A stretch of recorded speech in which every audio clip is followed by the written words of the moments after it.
Mudança de temperatura, poeira, infecções. Em diferentes níveis e intensidades, o sistema respiratório vive exposto às condições externas do ambiente e pode trazer incômodo ou até mesmo complicações ao paciente.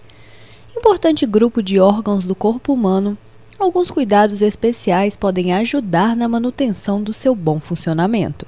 Essa associação, do tempo seco com a baixa umidade relativa do ar e mudanças bruscas de temperatura, sem dúvida nenhuma, é um forte agravante para as doenças respiratórias, principalmente os quadros de rinite, sinusite, amidalite, as crises de asma.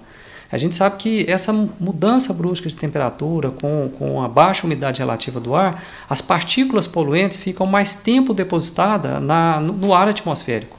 Então, elas, com mais tempo, a gente acaba aspirando mais essas partículas e elas são fortes irritantes da árvore respiratória. E isso no paciente alérgico pode desencadear não só quadros alérgicos, mas também o quê? Quadros infecciosos. Então a gente orienta que durante esse período não percam o hábito de continuar fazendo o quê? A ingesta de água. Um dos melhores hidratantes, não só do corpo, mas da mucosa da árvore respiratória é a água. A gente costuma dizer que o melhor xarope que tem é água. Então, dependendo da faixa etária, dependendo do peso, pelo menos aí 1,5 litro a 2 litros de água por dia.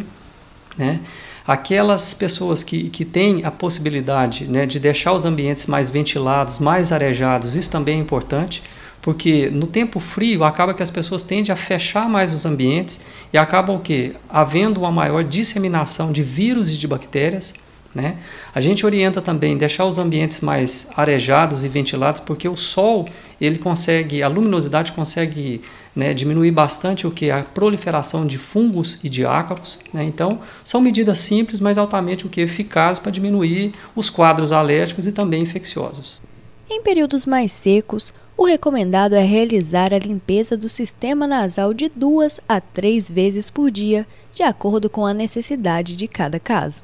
O tempo seco ele acaba ressecando a mucosa da árvore respiratória, do nariz e do pulmão. Então, o simples fato de lavar o nariz com as soluções salinas, soro fisiológico 0,9%, nós damos preferência para as soluções já prontas, com jatos contínuos, porque tem uma pressão ideal, ela vai no local correto e a quantidade correta, sem dúvida nenhuma, ela ajuda muito o funcionamento da árvore respiratória. Não só no sentido de hidratação, mas também no sentido de proteção.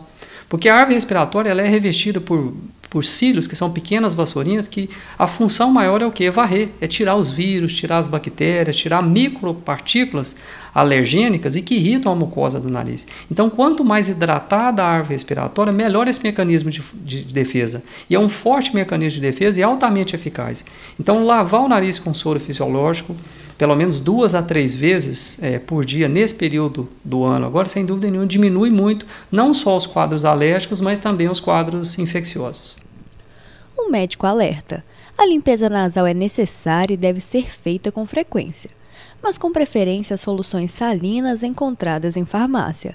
Métodos caseiros podem trazer prejuízos ao sistema. Nós damos preferência, sem dúvida nenhuma, para as soluções já prontas, as soluções compradas de soro fisiológico, com jato contínuo. Elas são hermeticamente fechadas, ou seja, não tem como haver contaminação por vírus, bactérias e protozoários. A temperatura no qual essas substâncias são aplicadas no nariz não causam lesão na mucosa do nariz e a pressão também. A gente sabe que esses métodos caseiros, às vezes a pessoa compra um soro, coloca na geladeira, às vezes a temperatura da geladeira está -3, -5 graus. Então, essa temperatura, esse soro gelado, ele acaba machucando a mucosa do nariz. E às vezes a pressão da seringa que a pessoa vai lavar o nariz, ele pode machucar também a mucosa do nariz. E a questão também da contaminação. Às vezes o soro fisiológico fica lá na geladeira 3, 4, 5, 7 dias. Então há uma contaminação também. A gente sabe que depois de 12, 24 horas guardado na geladeira o soro fisiológico, ele é contaminado. Então, por isso que a gente dá preferência já para as soluções salinas já prontas, que ela perde essa questão da temperatura, da pressão e da contaminação.